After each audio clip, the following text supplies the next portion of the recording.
All day, I had eagerly anticipated this moment. I had even taken the afternoon off work to get ready. Today was special. I was set to indulge in several of my fantasies.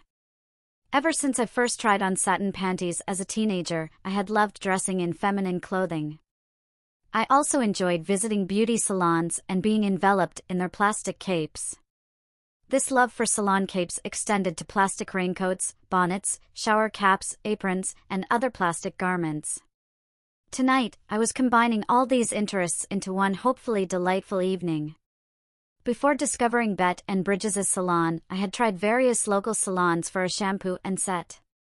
Each visit felt like an intrusion into a woman's private space, with stylists barely tolerating my presence. Although I paid the standard price, I sensed they were not entirely welcoming. Despite this, I enjoyed each salon visit, relishing the sensation of the vinyl shampoo cape and the process of having my hair shampooed, set, and styled. I often requested to wear a hairnet and cape under the dryer, which elicited mixed reactions from the staff. I would pretend to read a women's magazine while warm air flowed over my hair. I observed other women enjoying their salon experience, imagining myself dressed femininely and treated as one of them. After drying, I would return to the stylist station, where she would remove the rollers, style my hair, and apply hairspray. Though the experience left me feeling feminine, I longed to be dressed entirely in feminine clothing, a fantasy I didn't dare pursue due to the negative reactions I might receive. So, I was content with enjoying the salon services, though I never felt welcomed back for future appointments. That changed when I visited Bet and Bridges' salon. They greeted me warmly and treated me like a regular customer. By the end of my visit, I felt encouraged to make another appointment, which I did. Soon, I had a standing appointment for a shampoo and set as the last customer of the day. Their friendliness allowed me to explore additional salon services like body perms, hot oil treatments, manicures, and facials, all of which I enjoyed immensely. I confided in Bet about my desire to wear feminine clothing to the salon and my affection for plastic and vinyl. I even jokingly referred to myself as a plastic sissy, a term Bet and Bridges playfully used during my visits. One evening, they asked when I would come in dressed up. Bet suggested that I could experience several salon treatments while being covered in plastic, as I desired. Bridges offered a pair of ruffled plastic panties for me to wear as part of my attire. I agreed to dress up for my next visit. Bet scheduled the appointment for the following week and marked it with a star. Bridges suggested a hot oil treatment, frosting, perm, and set, allowing me to stay immersed in plastic throughout the evening. Without hesitation, I agreed. Bridges then presented me with a pair of ruffled pink plastic panties, which I admired for their softness and crinkling sound. I promised to wear them the following week. The long-awaited day had finally arrived. I prepared a hot bath with lilac-scented bath salts, then protected my hair with a pink plastic shower cap before stepping into the tub. If I was going to embrace my plastic sissy persona, I intended to start right. I enjoyed the warm, foamy water for as long as I could, relieved that I didn't need to shave, as I regularly used depilatory cream. Eventually, I had to get out and get ready. I dried off with a large, fluffy pink towel, then applied lilac-scented dusting powder and wrapped the towel around me like a robe, removing my shower cap.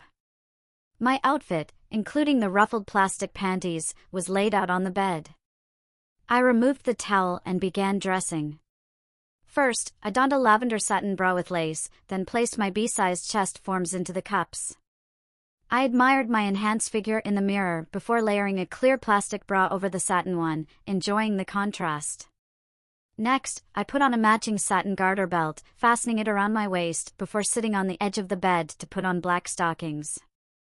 I slowly pulled them up, savoring the feel of the material on my skin, and attached the stocking tops to the garters. Standing up, I felt the gentle tug of the garters. Not wanting to delay, I put on the lavender satin panties with lace trim, adding a maxi pad inside to stay secure and prevent any mishaps. The ruffled plastic panties on the bed looked inviting. I slid into them, feeling the plastic crinkle as it settled into place. Next, I put on a lavender full slip with lace detailing at the hem and bodice, which fell just above my knee. I smiled as the satin slip brushed against my satin and plastic-covered chest. Over this, I wore a lavender satin, long-sleeved blouse, carefully touching each frill as I buttoned it up. I stepped into a charcoal gray skirt, pulling it up around my waist and fastening it at the back. Finally, I put on black patent pumps with 3-inch heels. Bet had instructed me not to wear makeup, so I instead tied a printed satin scarf around my head and put on my clear plastic raincoat. I topped it with a large visored plastic rain bonnet, tying it neatly under my chin, and pulled the raincoat hood up over the scarf and bonnet. After picking up my black vinyl purse, I took one last look in the mirror, pleased with the result, though I would have felt more comfortable with some makeup. Driving carefully to the salon, I avoided any traffic infractions, mindful of the challenge of driving in heels. Unfortunately, I seemed to hit every red light. At each stop, a young woman in the car beside me did a double take at my clear raincoat and hood, given the clear evening and no rain forecast. As she stared, seemingly ready to speak, I had to turn off to the salon. I parked near the salon and stepped out of the car, the click of my heels on the pavement sounding like music. The crinkle of my plastic panties and raincoat added to the symphony. I reached the salon door only to find it locked. Nervously, I knocked and waited for Bet or Bridges to let me in, hoping no one would notice me in my raincoat. After what felt like an eternity, Bridges opened the door and greeted me with a warm hug, gently caressing me through the raincoat. As we parted, I saw that she was wearing a pink 50s-style beautician's uniform. Before I could remove my raincoat, Bet appeared behind me, playfully calling me her plastic sissy. She was dressed in the same style and color uniform as Bridges.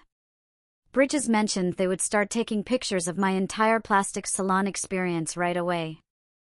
I struck a pose with my hand on my raincoat-covered hip and adjusted my hair, hidden beneath my scarf, rain bonnet, and raincoat hood.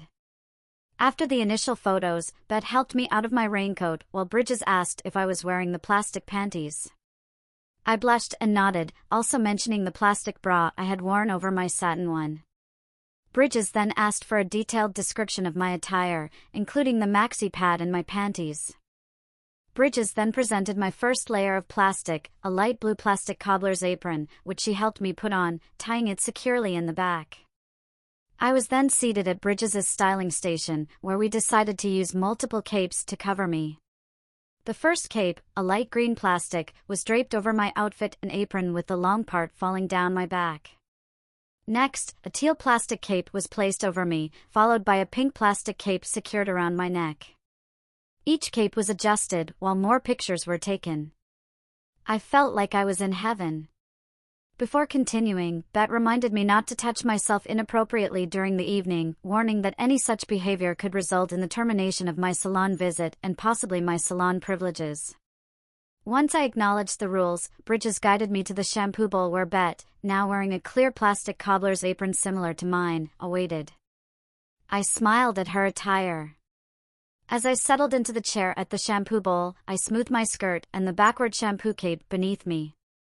Bet complimented my outfit and expressed hope that the evening would meet my expectations. I smiled back, feeling it was starting well. Leaning back, I relaxed into the refreshing shampoo. With Bet close, I could also smell the plastic of her apron.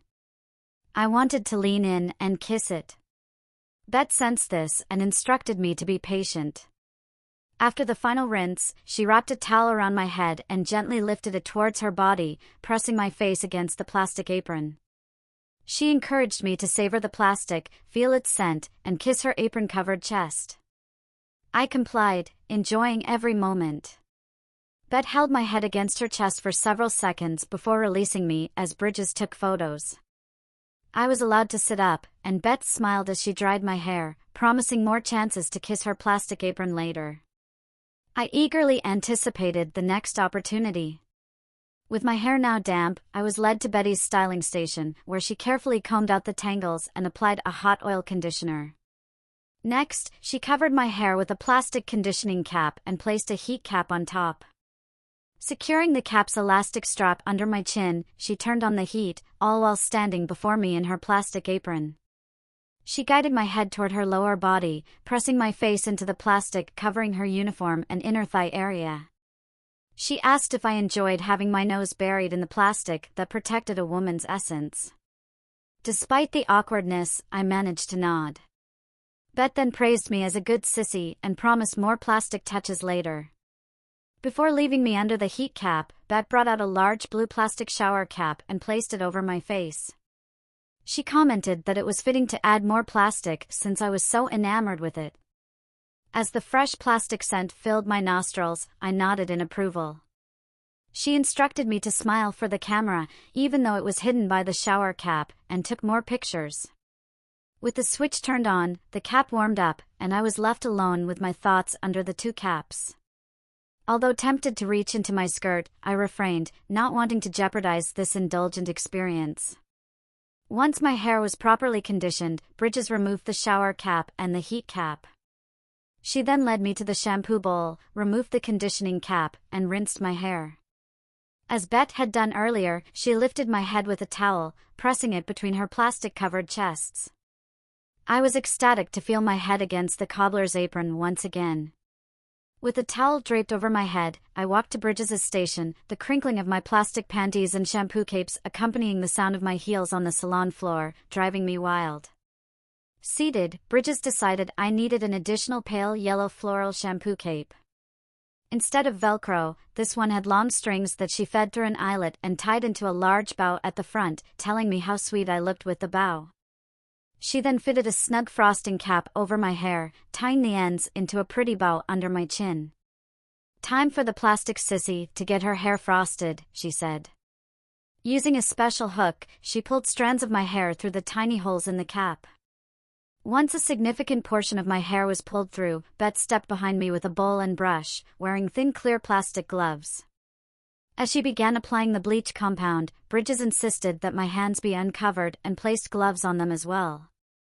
Bet covered all the exposed strands with bleach, then placed a plastic conditioning cap over the frosting cap and the exposed hair, followed by the shower cap over my face.